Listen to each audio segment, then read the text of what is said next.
Ajmeri 24 TV. Subscribe now. Bangladesh একটি সম্ভাবনাময়ী উজ্জ্বল দেশের নাম,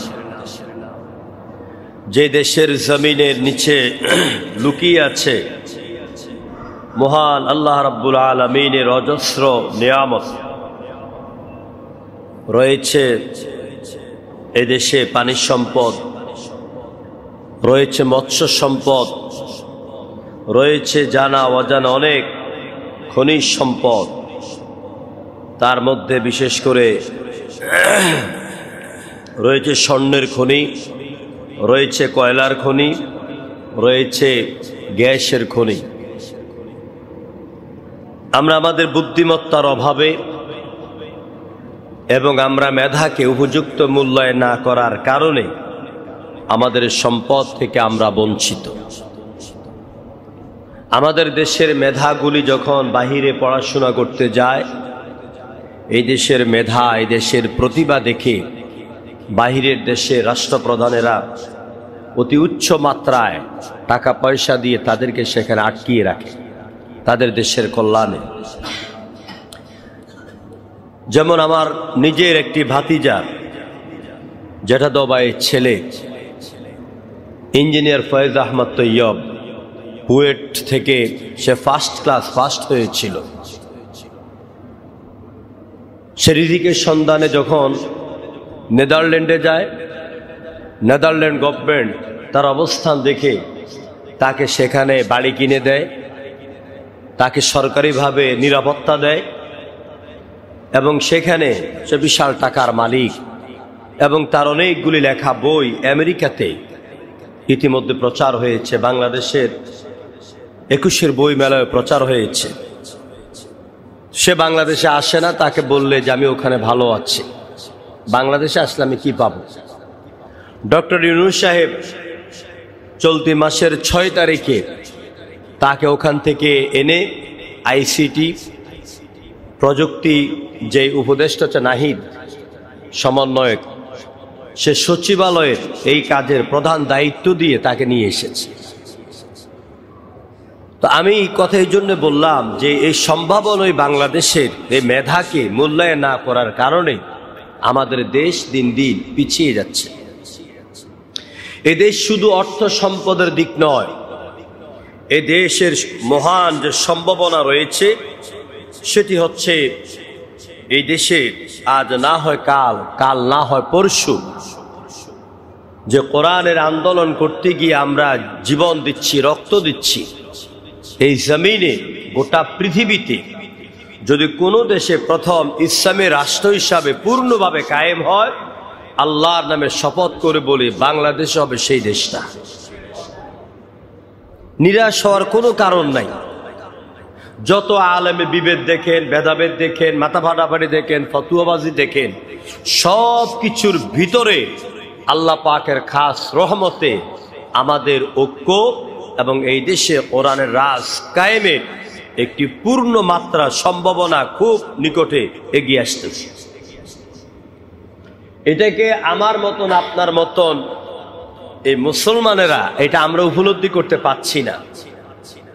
এটাকে উপলব্ধি করছে ইসরায়েলের যে গোয়েন্দা সংস্থা মোসাদ নাকি নাম জানি, তারপরে এটাকে উপলব্ধি করছে আমেরিকা। আমেরিকা আজ থেকে 20 বছর আগে যে একটা ভবিষ্যৎবাণী দিয়েছিল, একজন রাষ্ট্রদূত এসেছিলেন, আমরা আমাদের মুরব্বীদের মাঝে জানতে পেরেছিলাম।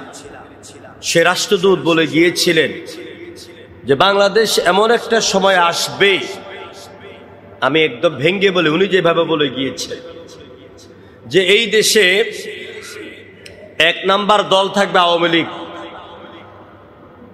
2 নাম্বার দল থাকবে বিএনপি, 3 নাম্বার দল থাকবে জামাতে ইসলাম, 4 নাম্বার জাতীয় পার্টি।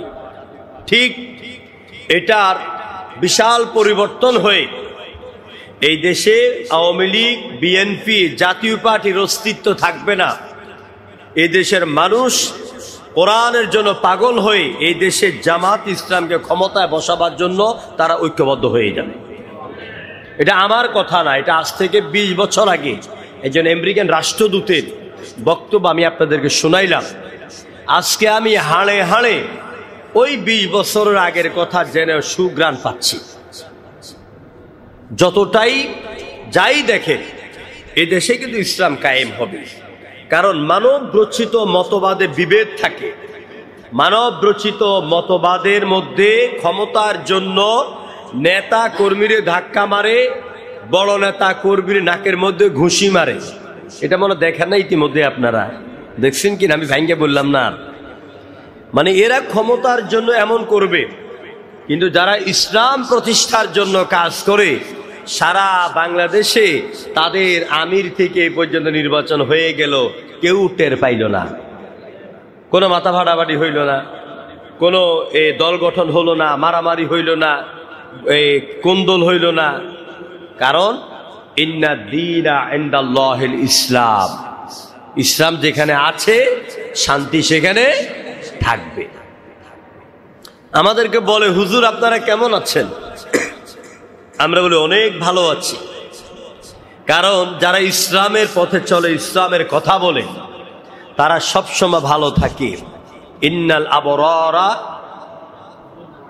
লাফি নাঈম, যারা কল্যাণময় ব্যক্তি, যারা কল্যাণময় নেতা, যারা কল্যাণের পথে থাকে, এরা সব সময় ভালো থাকে। আর যারা মানুষ মারে, এরা ঘুমের মধ্যে লাফাইয়া উঠে। জনগণ ঠিক কিনা? ওয়াইনাল ফুজ্জারা লাফি জাহিম। এতগুলি কথা বলার পিছনে আমার উদ্দেশ্য হচ্ছে, এই সম্ভাবনাময় বাংলাদেশে যখন ইসলামের প্রদীপ মিটিমিটি করে জ্বলতে জ্বলতে দাউ দাউ করে জ্বলার সম্ভাবনা দেখা দিয়েছে, তখনই কাফের মুশরিক ইহুদিদের মাথা খারাপ হয়ে গেছে এবং তারা তাদের এজেন্ডা বাস্তবায়ন করার জন্য তারা ইসকনকে খুব জোরালোভাবে এই দেশে কাজে লাগাচ্ছে।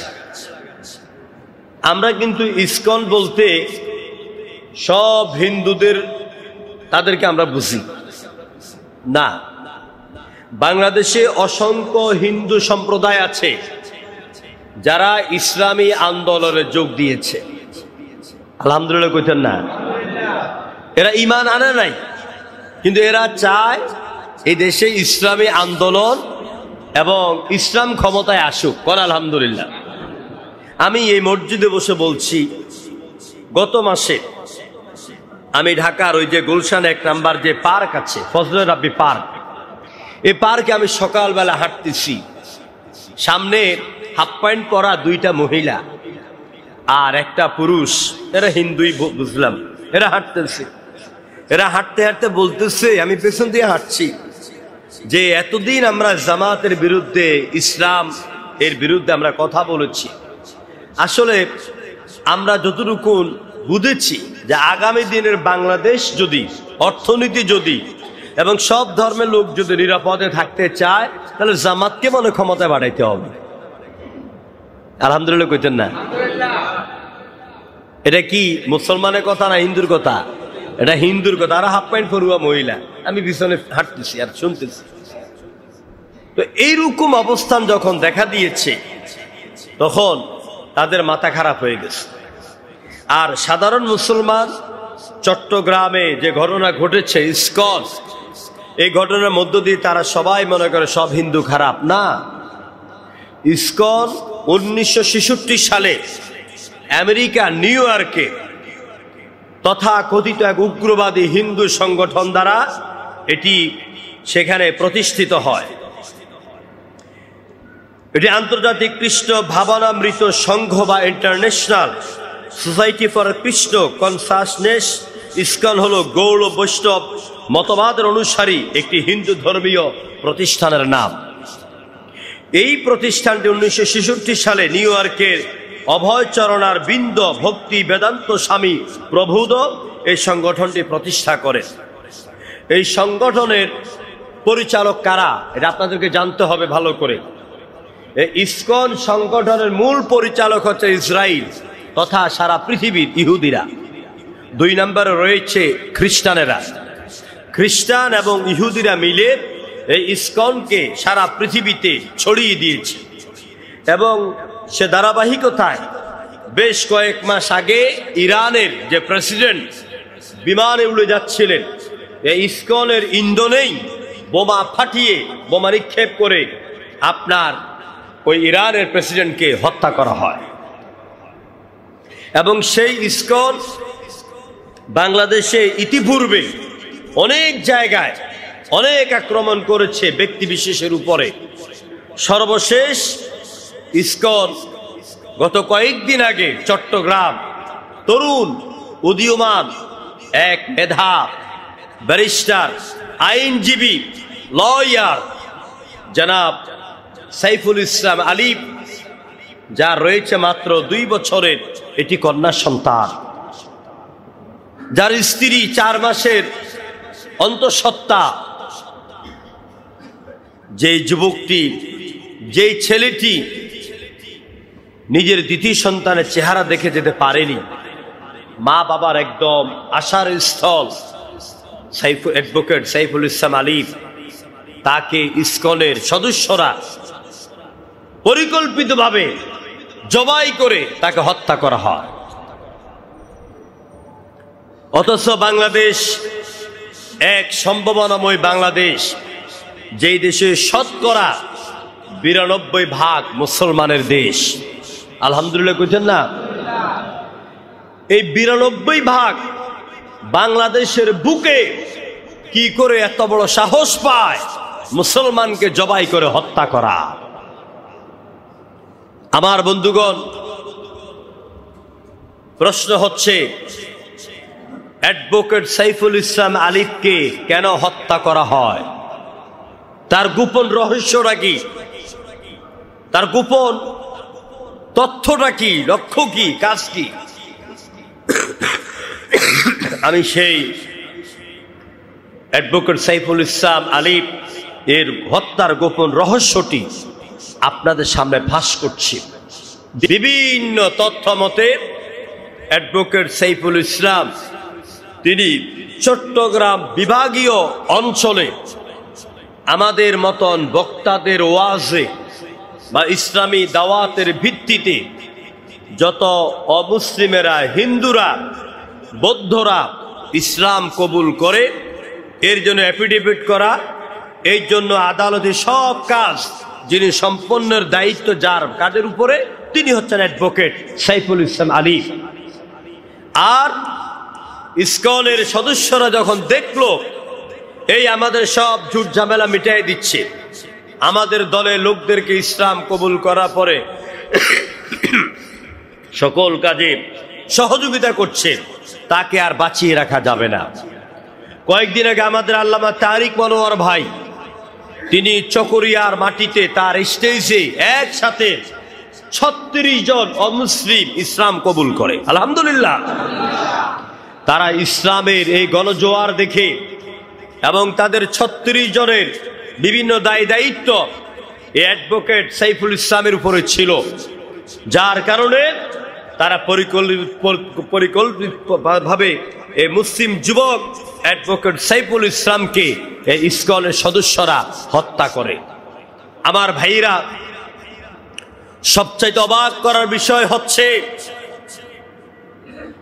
যখন তারা আমাদের দেশে গয়েশ্বর চন্দ্র রায়ের বিরুদ্ধে মামলা হলো, গ্রেপ্তার হলো, বিশ্বজিৎকে যখন আওয়ামী লীগের আমলে হত্যা করা হলো, আমাদের মসজিদ যখন ভাঙ্গা হলো, ভারতের এই বাবরি মসজিদ যখন ভাঙ্গা হলো, তখন ইন্ডিয়ার ভারতের পররাষ্ট্র মন্ত্রণালয় সহ তাদের কোনো বিভাগ কোনো বিবৃতি দেয় নাই, কোনো বক্তব্য দেয় নাই।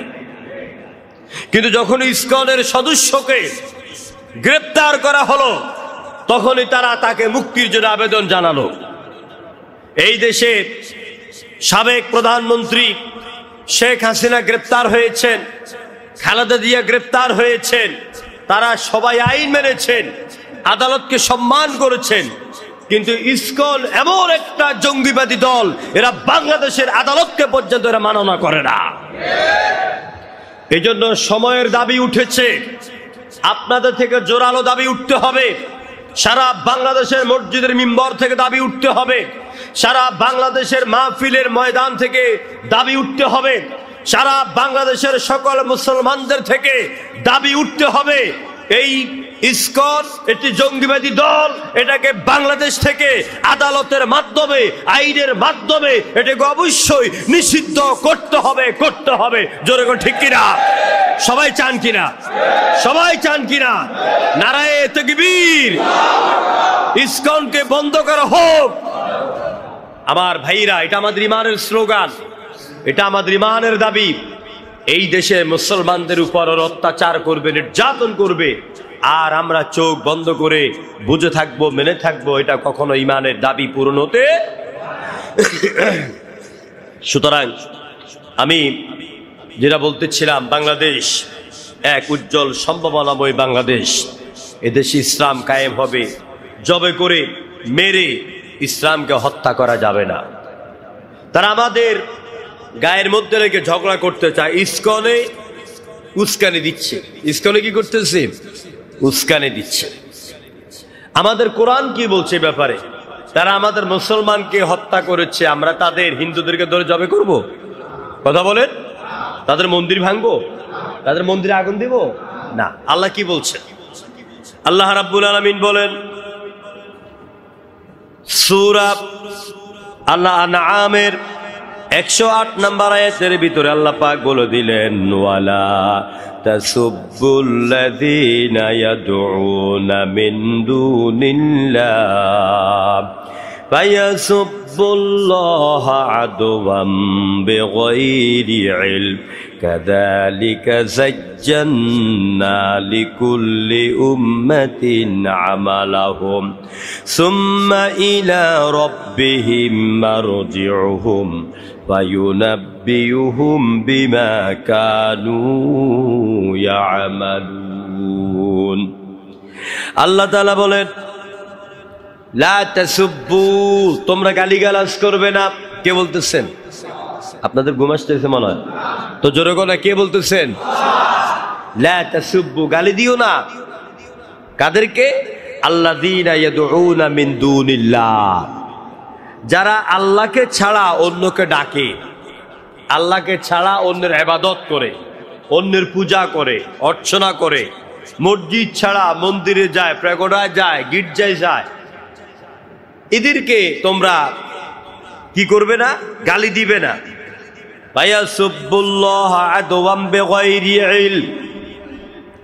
যদি তোমরা তাদেরকে গালিগালাজ করো, যদি তাদের প্রতিশোধ তোমরা নাও, যদি তাদের বিরুদ্ধে তোমরা কথা বলো, ওরা যা করেছে তাদের প্রতিশোধ যদি তোমরা নাও, তাহলে তারা বেইনসাফি ভাবে, বেইলম ভাবে, মূর্খতা বশত তোমার আল্লাহরে ওরা গালি দিয়া বসবে।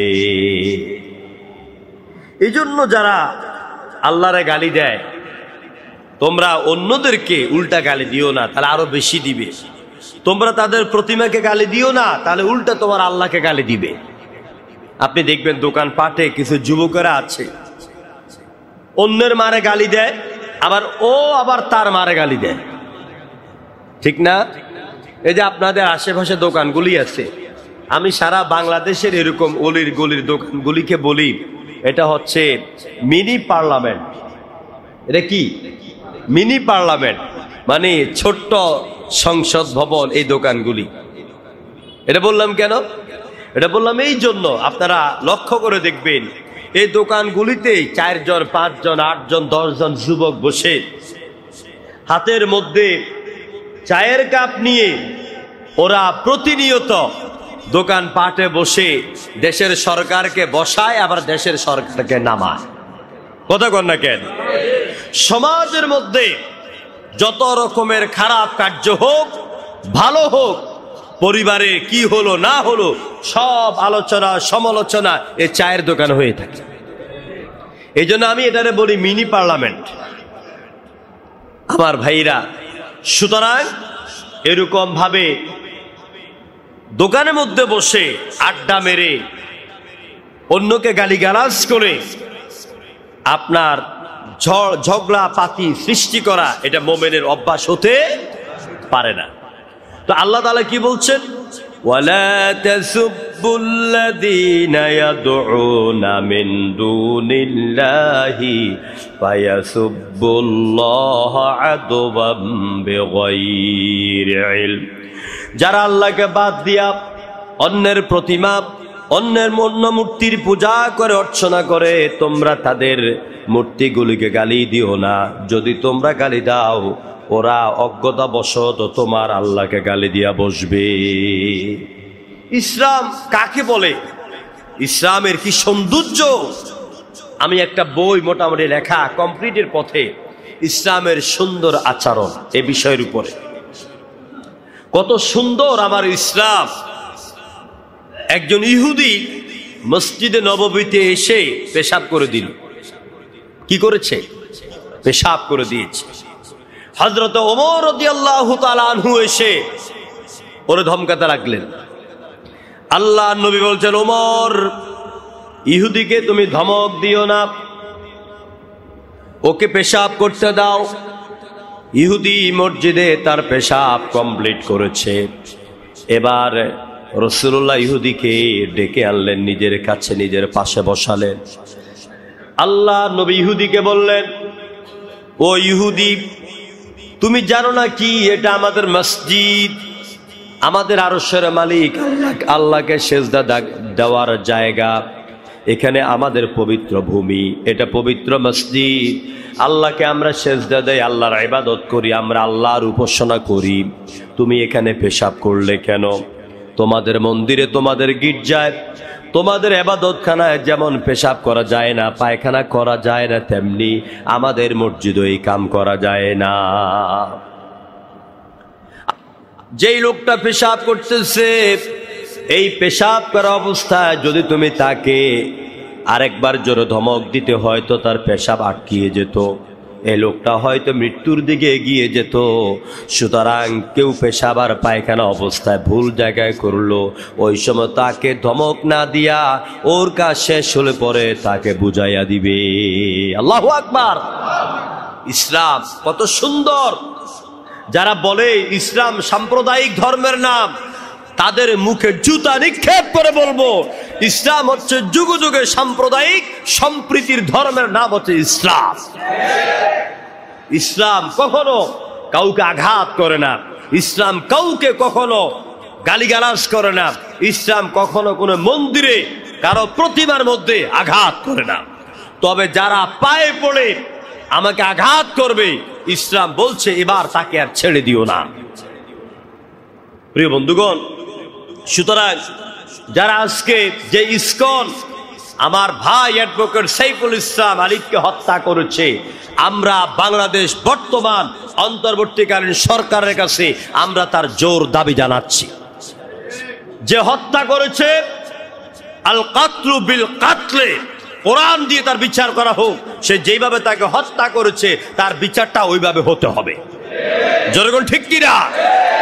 মহান আল্লাহ রাব্বুল আলামিন আমাদেরকে ইসলাম এর জন্য হৃদয়কে উজাড় করে দিয়ে বক্তব্য দেওয়ার, কাজ করার এবং ইসলামকে প্রতিষ্ঠা করার আন্দোলনে শরীক হওয়ার তৌফিক দান করুন। আমরা বলি আমিন। প্রিয় বন্ধুগণ, আমি আপনাদের সামনে আজকে ধারাবাহিকভাবে মসজিদে আমরা যে সূরা থেকে কথা বলতেছিলাম, সূরা ওয়াল আসর, এই সূরার উপরে আমরা প্রায় 5 জুমা কথা বলেছি। কয় জুমা? ধারাবাহিকভাবে আমরা 5 জুমা কথা বলেছি। আজকে শেষ আয়াত সূরা আসরের, সেটা নিয়ে কথা বলবো। সবাই এর আগে আমার সাথে তেলাওয়াত করুন। আউযু বিল্লাহি মিনাশ শাইতানির রাজিম। বিসমিল্লাহির রাহমানির والعصر إن الإنسان لفي خسر إلا الذين آمنوا وعملوا الصالحات وتواصوا بالحق وتواصوا بالصبر। সূরা ওয়াল আসর মক্কায় অবতীর্ণ সূরাটির উপরে আমরা 5 জুমা কথা বলেছি সংক্ষিপ্তভাবে। এই সূরার উপরে যদি ধারাবাহিক তাফসীর করা যায়, ঘন্টার পর ঘন্টা কথা বলা যাবে, আলোচনা শেষ হবে না। তো আল্লাহ তাআলা সূরার মধ্যে ইরশাদ করছেন, ওয়াল আসর, সময়ের কসম, কালের কসম, ইতিহাসের কসম, মহাকালের কসম। ইন্নাল ইনসানা লাফি খুস, নিশ্চয়ই সকল মানুষ ক্ষতিগ্রস্তের মধ্যে নিমজ্জিত। ইল্লাল্লাযীনা আমানু ওয়া আমিলুস সালিহাত, চার শ্রেণীর লোকেরা ক্ষতিগ্রস্ত হবে না, চার প্রকার লোকেরা ধ্বংস হবে না। তার মধ্যে এক প্রকারের নাম হলো যারা ঈমানদার, যারা পড়ে নিয়েছেন লা ইলাহা ইল্লাল্লাহ।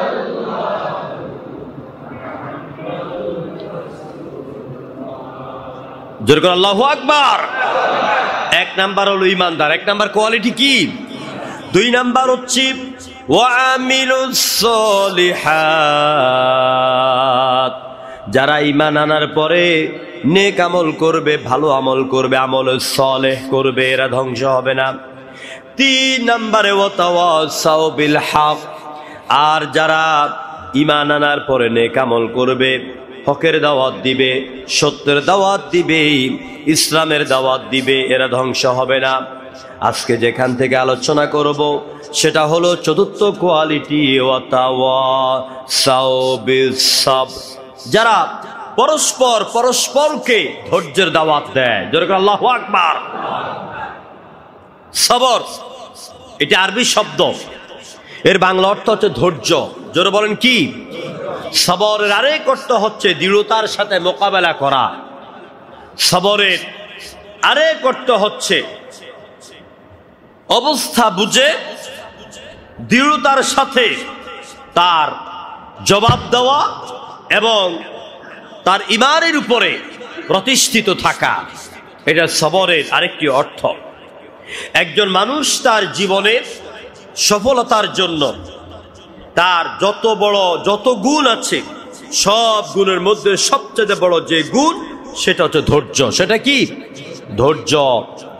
আপনি অধৈর্য হয়ে গেলে আপনি কিন্তু পরাজিত হবেন। আপনার কেউ গালি দিচ্ছে, আপনি যদি অধৈর্য হয়ে উল্টা তারা গালি দেন, আপনি পরাজিত। যেমন ইসকনের সদস্যরা আমার ভাইকে হত্যা করলো, আজকে যদি সারা বাংলাদেশের মুসলমানের অধৈর্য হইয়া হিন্দুদের মন্দিরগুলি ভাঙ্গা শুরু করে আর হিন্দুদের উপর আঘাত শুরু করে, তখন ইসকন বলবে আমরা তো এটাই চেয়েছিলাম। কথা কন না কেন? বলবো আমরা এটাই চেয়েছিলাম, হিন্দু মুসলিমের দ্বন্দ্ব হোক, মারামারি হোক। ওই 1900 আপনারা জানেন ভালো, যারা জন্ম তাদের মুরব্বী, যারা 47 বা 48 সনে যে হিন্দু মুসলিম কাটাকাটি যুদ্ধ হয়েছিল, তারা চেয়েছে এইভাবে বাংলাদেশে একটা ঝগড়া বাঁধাই দিয়া ওই হিন্দুত্ব রাজত্ব এখানে কায়েম করার জন্য। কিন্তু আমরা এরকম ফসা শামুকে পা দেওয়ার লোক, আমরা মুসলমান নই। কথার জবাব দেন, ঠিক কিনা?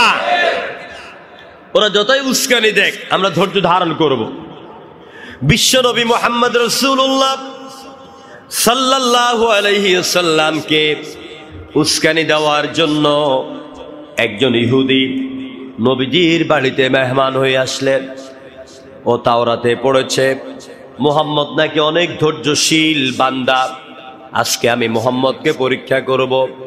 মুহাম্মদ যদি ওর ধৈর্যের পরীক্ষায় টিকে যায়, তাহলে আমি মুহাম্মদের কাছে আত্মসমর্পণ করব, আমি ইসলাম কবুল করব।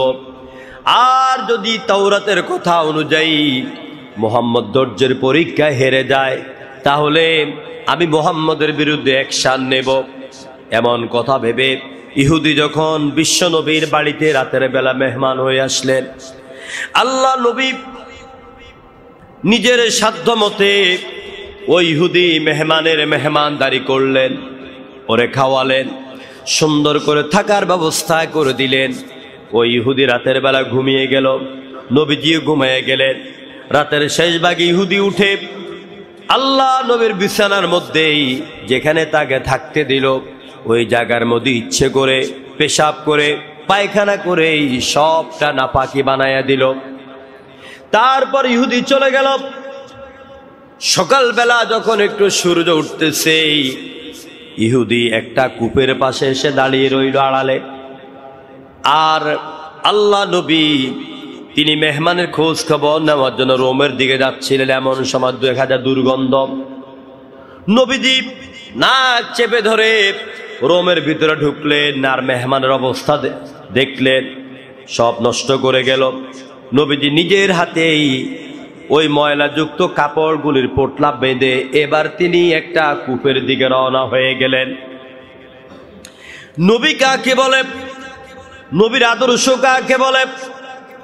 মা আয়েশা বলেন, সাহাবায়ে কেরাম বর্ণনা করেন, হুজুরের পায়ের স্যান্ডেলের জুতা যদি ছিঁড়ে যেত, আল্লাহ নবী নিজের জুতা নিজে সেলাই করতেন। যেরকম সুবহানাল্লাহ। নিজের বাজার নিজে করতেন, নিজের ঘরের কাজ ঝাড়ু নিজে করতেন, নিজে দিতেন। আর আমরা তখন এখন মেম্বার হই, চেয়ারম্যান হই, বড় হুজুর হই, খাদেমের অভাব থাকে না। যেরকম ঠিক কিনা? খাদেমের অভাব থাকে না। আল্লাহ নবী চোখের ইশারা দিলে কত সাহাবী এসে ইহুদির ময়লাযুক্ত কাপড়গুলিকে পরিষ্কার করে দিত। নবীজি ওই ময়লাযুক্ত কাপড়গুলি নিয়ে ধুইতে যাচ্ছেন, আর কূপের মধ্যে বসে বসে কাপড়গুলি পরিষ্কার করছেন, আর চিৎকার মেরে মেরে বলছেন, ও আমার রব, ও আমার আল্লাহ, আমার বাড়িতে একজন ইহুদি মেহমান হয়ে আসলো। জানি না আমি মেহমানের মতো মনে হয় ঠিক মতো খেদমত করতে পারি নাই। আমার মেহমান না জানি কত কষ্ট পেয়েছে, আমার মেহমান কষ্ট পেয়ে চলে গেল। ও রব্বুল আলামিন, তুমি দয়া করে এই জন্য আমারে মাফ করে দাও। হুজুর নিজের হাতে ময়লাযুক্ত কাপড়গুলি ধুয়ে দিচ্ছেন, আর আল্লাহর কাছে চোখের পানিগুলি ছেড়ে ছেড়ে এইভাবে আবেদন করছেন। ওই ইহুদি পুকুরের এক কোনায় দাঁড়িয়ে বিশ্ব নবীর চরিত্র দেখলেন, ধৈর্য দেখলেন। এবার ইহুদি দৌড় মারে এসে আল্লাহ নবীর পায়ে পড়ে গিয়া বলছেন, মুহাম্মদ, তুমি আমাকে ক্ষমা করে দাও। আমি তোমাকে তাওরাত কিতাবে পড়েছি তোমার ধৈর্য নিয়ে, আজ তোমাকে পরীক্ষা করার জন্য আসলাম। এসে দেখি তুমি সত্যি আল্লাহ নবী মুহাম্মদ বড় ধৈর্যশীল। তুমি আমাকে মাফ করে দাও, আমি আমার কাপড়গুলি নিজে ধুয়ে দেই, আর তুমি আমাকে পড়ায়া দাও। জোরে পড়েন লা ইলাহা ইল্লাল্লাহু মুহাম্মাদুর রাসূলুল্লাহ। জোরে পড়েন সাল্লাল্লাহু। দেখছেন ইসলাম কাকে বলে, ধৈর্য কাকে বলে? নবী করিম সাল্লাল্লাহু আলাইহি সাল্লাম ছিলেন ধৈর্যের মূর্ত প্রতীক। আমরা আজকে ওয়াতাওয়াসাউ বিল হক, আমরা এই ধৈর্যের আলোচনা আমরা করব ইনশাআল্লাহ। আমার ভাইয়েরা, আল্লাহ পাক বলেন ওয়াতাওয়াসাউ বিল হক, পরস্পরকে ধৈর্যের দাওয়াত দেবে, একে অপরকে ধৈর্যের দাওয়াত দিবে। এটাই হলো ইসলামের চতুর্থ গুণ। কোরআনে কারিমে আল্লাহ পাক ধৈর্যশীলদের পুরস্কারের ব্যাপারে বলছেন, ইয়া আইয়ুহাল্লাযীনা আমানুস্তাঈনু বিস-সাবরি ওয়াস-সালাহ ইন্নাল্লাহা মা'আস-সাবিরিন। ইয়া আইয়ুহাল্লাযীনা আমানু, এই যে আমরা এখানে যারা আছি, আমাদেরকে আল্লাহ পাক ডাক দিয়া বলছেন, হে ঈমানদারেরা। আমরা সবাই কি? জোরে বলেন, আমরা সবাই কি? আমরা সবাই ঈমানদার। আমাদেরকে আল্লাহ পাক ডাক দিয়া বলছেন, হে ঈমানদারেরা, ইস্তাঈনু, সাহায্য চাও। কার কাছে? কার কাছে? যত বিপদে পড়েন, যত মুসিবতে পড়েন, যত রোগাক্রান্ত হয়ে পড়েন, সাহায্য চাইতে হবে কার কাছে? আল্লাহর কাছে। বিস-সাবরি ওয়াস-সালাহ, এই সাহায্য চাইতে হবে, ধৈর্যের সাথে অধৈর্য হওয়া যাবে না। এই আল্লাহর এত নামাজ পড়ি, এত দান খয়রাত করি, রোজা রাখি, আল্লাহ পাক কেবল আমারও চোখে দেখে, আর কাউকে চোখে দেখে না। আল্লাহ কেবল আমারই বিপদ দেয়, এরকম বলি নাকি? বলি না? হ্যাঁ, আল্লাহ আর কাউকে দেখে না, কেবল আল্লাহ আমারই দেখে, আমারই কেবল বিপদ দেয়। এগুলি বলা যাবে? এসব কথা বলা যাবে? যাবে না। তাহলে আপনি ধৈর্যচ্যুত হয়ে গেলেন এবং আল্লাহর উপর থেকে আপনি ভরসা হারায় ফেললেন। আল্লাহ পাক বলেন, ঈমানদারেরা, ধৈর্যের সাথে আল্লাহর কাছে সাহায্য প্রার্থনা করো, আর নামাজের মাধ্যমে। কোন মাধ্যমে? নামাজে পড়ে যাও, সেজদাতে পড়ে যাও, ধৈর্য ধারণ করো। এবার দুহাত তুলেই আল্লাহর দরবারে বলতে থাকো, ও আমার রব, ও আমার মালিক, আমি তোমার দরবারে সেজদায় লুটিয়ে পড়লাম। তোমার কোরআন মোতাবেক আমি অধৈর্য হই নাই, নামাজের মাধ্যমে ধৈর্য ধরে তোমার কাছে আমি হাত পাচ্ছি, তোমার কাছে আমি এটা চাই ওইটা চাই, তুমি দয়া করে আমার হালাল বৈধ চাওয়াটা তুমি পূরণ করে দাও। আপনি যদি আপনার ঘরের কোনায় বা মসজিদের কোনায় বসে আপনি আল্লাহর কাছে এইভাবে চান, কান্দেন, আল্লাহ কি আরশ আজিম থেকে আমার আপনার প্রার্থনা, আমার আপনার দোয়া শুনবেন নাকি শুনবেন না? শুনবেন কি না? আল্লাহ পাক বলছেন, উদউনি আস্তাজিব লাকুম, বান্দারে আমাকে ডাকো, আমি আল্লাহ রাব্বুল আলামিন তোমার ডাকের জবাব দেয়া দেব। তুমি শুধু আমাকে বলো। আল্লাহর কোন বান্দা বান্দি, মা বোনেরা ভালো করে খেয়াল করে শুনুন, আল্লাহর কোন বান্দি মা বোনদের মধ্যে অনেকে স্বামীর দিক থেকে বড় কষ্টে আছেন, পরিবারের সন্তানের দিক থেকে বড় জ্বালাময়ের মধ্যে আছেন, যন্ত্রণার মধ্যে আছেন, অনেক অশান্তিতে আছেন। আল্লাহ রাব্বুল আলামিন তিনি বলছেন, বান্দা, আল্লাহর হাবিব বলেন হাদিসে কুদসির মাধ্যমে, আল্লাহ বলেছেন, আল্লাহর কোন বান্দা যদি আমাকে একবার আল্লাহ বলে ডাক দেয়, আমি আরশের মালিক একবার নয়, দুইবার নয়, আমার বান্দার একবার ডাকের বিনিময়ে 70 বার জবাব দেয়া বলে, বান্দা আমার কাছে তুমি কি চাও? আর আস্তে কোন সুবহানাল্লাহ। আল্লাহ পাক আমাকে আপনাকে ডেকে বলেন, আমার কাছে কি চাও, আমি তোমার প্রয়োজন মিটাই দিব। তাহলে যারা এই ধৈর্যের সাথে থাকবেন, অধৈর্য হবেন না, তাদের সাথে কে আছেন? কে থাকবেন? আল্লাহ পাক থাকবেন। কঠিন মুসিবতে পড়ে গেলেন, আপনার চাকরি চলে গেল, দোকান চলে গেল, বাড়িতে আগুন ধরলো, বউ চলে গেল, ছেলে একটা মাস্তান গুন্ডা, আপনার এলাকার জমিনের ফসল পুড়ে গেল, আপনার জমিন দখল করে নিয়ে গেল, আপনার উপর অত্যাচার হচ্ছে, নির্যাতন হচ্ছে, আপনি কি করবেন? আল্লাহ রাব্বুল আলামিন বলেন, এইরকম কঠিন মুসিবতের মধ্যে যেই ব্যক্তি পড়ে যাবে, আল্লাহ পাক বলেন, ওয়ালা নাবলুওয়ান্নাকুম বিশাইইম মিনাল খাউফি ওয়াল জুর ওয়া নাকসিম মিনাল আমওয়ালি ওয়াল আনফুসি ওয়াস সামারাত ওয়া বাশশিরিস সাবিরিন। জোরে বলেন আল্লাহু আকবার। না আরো জোরে বলেন আল্লাহু আকবার। আল্লাহ বলছেন, ওয়ালা নাবলুওয়ান্নাকুম, অবশ্যই নিশ্চয়ই আমি আল্লাহ পাক তোমাদেরকে পরীক্ষা করব। কে বলতেছেন এ কথা? আল্লাহ বলছেন। কি দিয়া?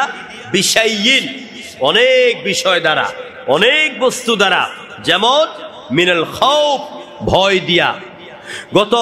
বিগত বছরগুলি আমাদের অনেক ভাইয়েরা ভয়ে ভয়ে রাত কাটাতেন, বাড়িতে আসতেন, ঠিক কিনা বলেন? লুকায় লুকায় ঘরে আসতেন, চেটা খাইয়া ঘরের বাজার করে দিয়া বৌজিকে দেখা আবার আরেক বাসায় গিয়া ঘুমাইছেন। এরকম অনেক ভাইরা আছে, এরকম অনেক ভয় ছিল আমাদের। রাস্তা দিয়া আমি উত্তরওয়াটা বাজারে আসলে 2-3 জন কেবল আমার ফলো করতো। আমি টুপি টাবি খুললা, দাড়ি টাড়ি চুল বড় রাখতাম, মুষ্টি খুশি করে হাঁটতাম, তাও চিনা ফেলতো, পিছের পিছনে হাঁটতো।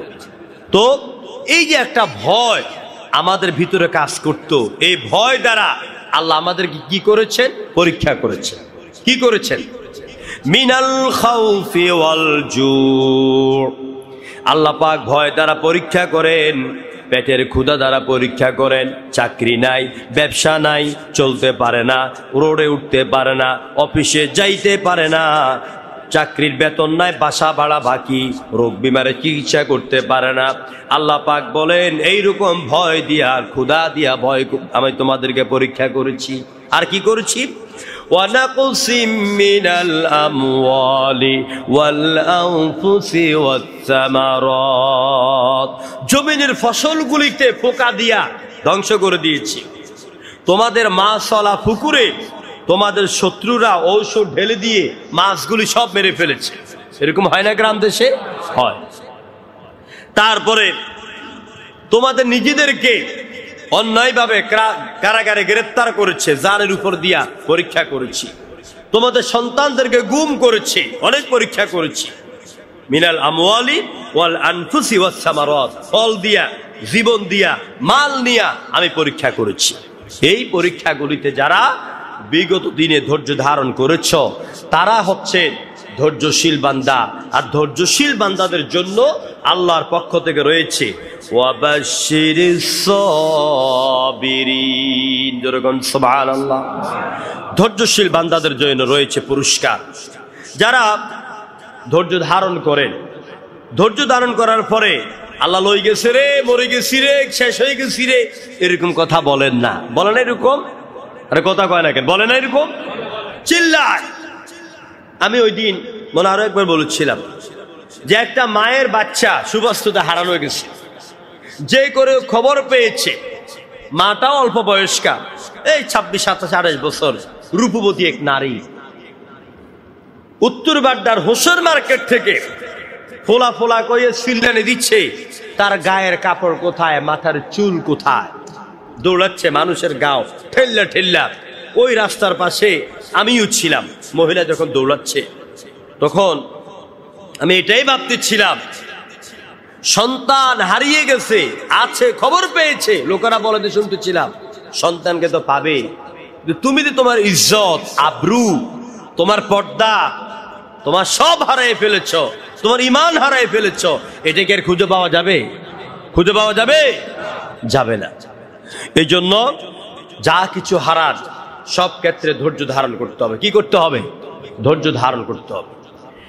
হযরত আইয়ুব আলাইহিস সালাম, হযরত ইয়াকুব আলাইহিস সালাম, নিজের কলিজার টুকরো সন্তান হযরত ইউসুফ, যাকে তিনি হারায় ফেললেন, অর্থাৎ ইয়াকুবের বাকি 11 সন্তান, এরা 11-র মধ্যে একজন তো বনিয়ামিন, ইউসুফের ভাই, তিনি ছোট, তিনি ছাড়া বাকি 10 সন্তান, এরা মিলেই ইউসুফকে যখন কূপের মধ্যে ফেলে দিল, ইউসুফ যখন হারায় গেলেন, ইউসুফ যখন মিশরের বিক্রি হয়ে গেলেন, রাজ পরিবারে বড় হতে লাগলেন, ইউসুফ দিনের পর দিন বড় হতে লাগলো, জীবনে অনেকগুলি ঘটনা গেল।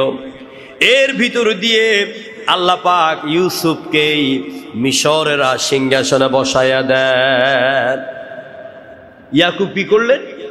হযরত ইয়াকুব আলাইহিস সালাম ছেলে হারাবার ব্যথায়, দুঃখ, যন্ত্রণা, ব্যথা, বেদনায় ঘরের দরজা বন্ধ করে তিনি আল্লাহর দরবারে রাত দিন তিনি কাঁদতেছিলেন।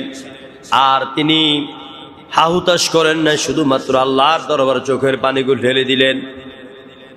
হাহুতাশ না করে জিনিস হারাই আল্লাহর উপরে তাওয়াক্কুল করে যে ধৈর্য ধারণ করা হয়, এটাকে কোরআনের ভাষায় বলা হয়েছে ফাসাবরুন জামিল।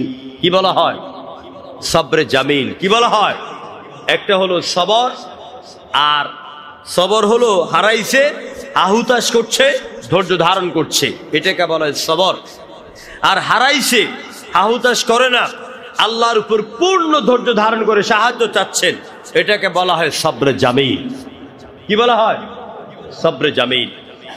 হযরত ইয়াকুব সবরে জামিল ধারণ করলেন, যার বদলতে আমার আল্লাহ পাক বলেন ফাসবির সবরান জামিলা। ও নবী মুহাম্মদ সাল্লাল্লাহু আলাইহি ওয়াসাল্লাম, আমার নবী ইয়াকুব তার কলিজার টুকরো ইউসুফকে হারাইয়া যেভাবে ধৈর্য ধারণ করেছিল, আপনিও আজকে মক্কা থেকে বিতাড়িত হওয়ার পরেই, শত্রুদের দ্বারা আক্রান্ত হওয়ার পরেই, হিজরত করার প্রাক্কালেই, হাজারো আঘাত খাওয়ার প্রাক্কালে আপনি এইভাবে ধৈর্য ধারণ করুন। সুবহানাল্লাহ। এভাবে ধৈর্য ধারণ করলে আল্লাহ পাক হারানো মসনদ, হারানো সন্তান ফিরিয়ে দেন। ইউসুফকে ইয়াকুবের কোলে আল্লাহ ফিরিয়ে দিয়েছেন নাকি দেন নাই? আরো জোরে বল, দিয়েছেন। যে কোনো বিষয় ধৈর্য ধারণ করতে হবে। ফয়সালা আসবে কার পক্ষ থেকে? কার পক্ষ থেকে?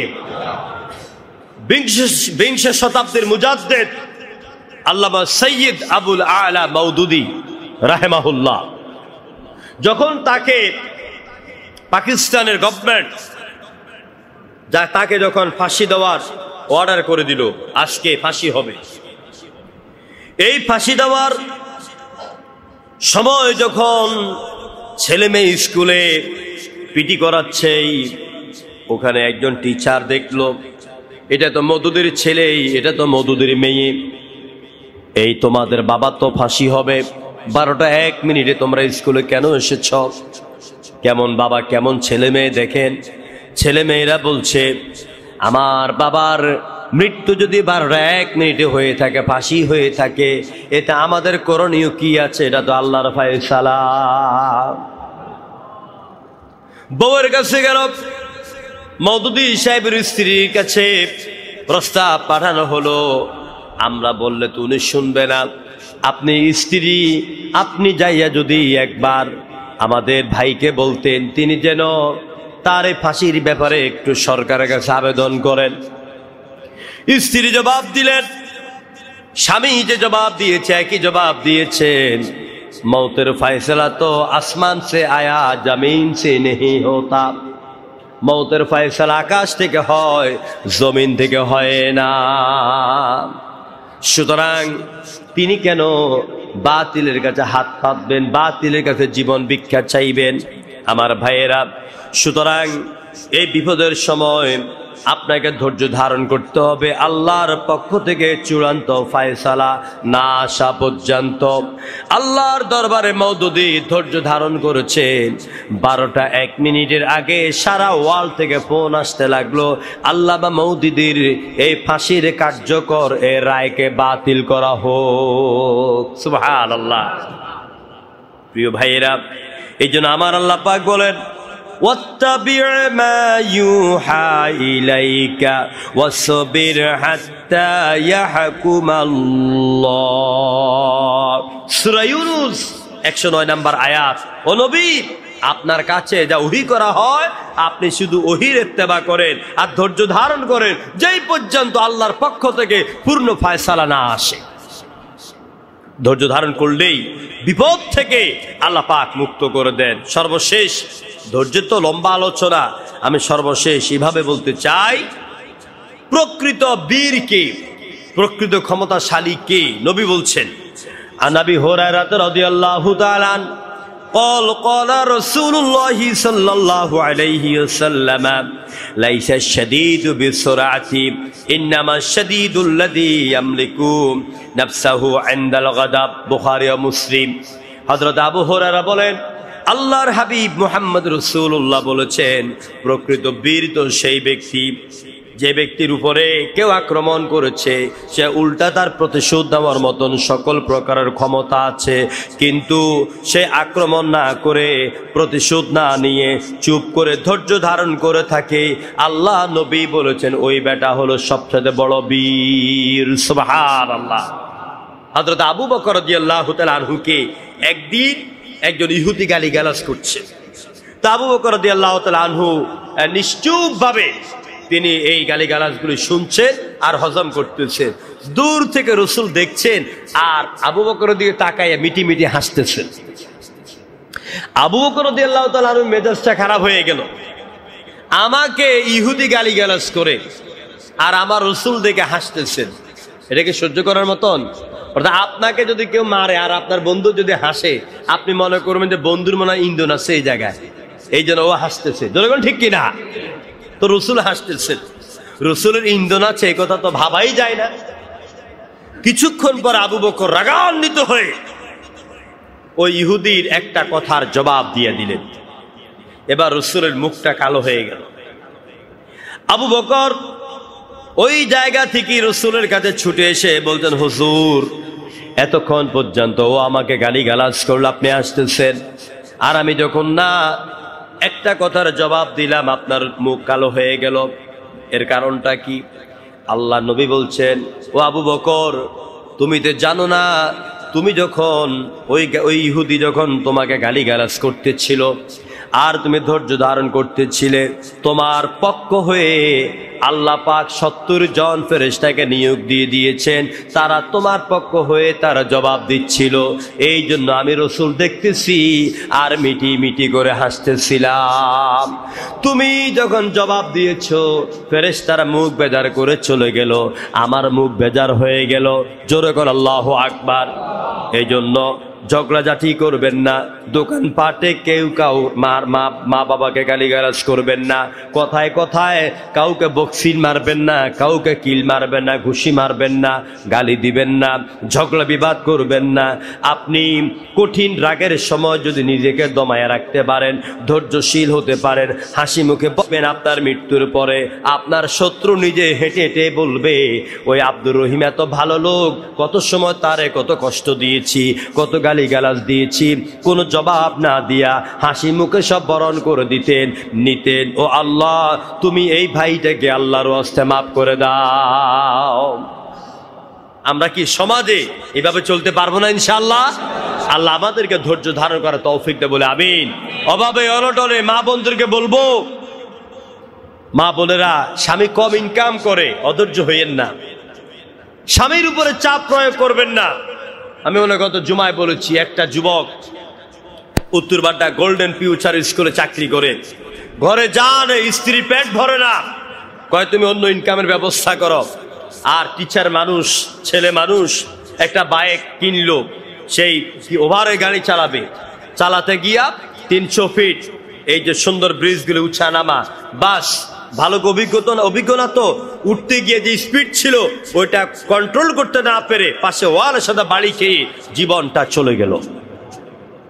এই জন্য মা বন্ধুদেরকে বলবো, স্বামীর উপরে চাপ প্রয়োগ করবেন না, প্রেসার ক্রিয়েট করবেন না। অমুকের ভাবির গলায় স্বর্ণের চেইন, আমার গলায় রূপাও নাই কেন? অমুক ভাই এত সুন্দর ডাইনিং টেবিল এনেছে, আমার ঘরে নাই কেন? অমুক ভাইয়ের ঘরে ফ্রিজ আছে, আমার ঘরে নাই কেন?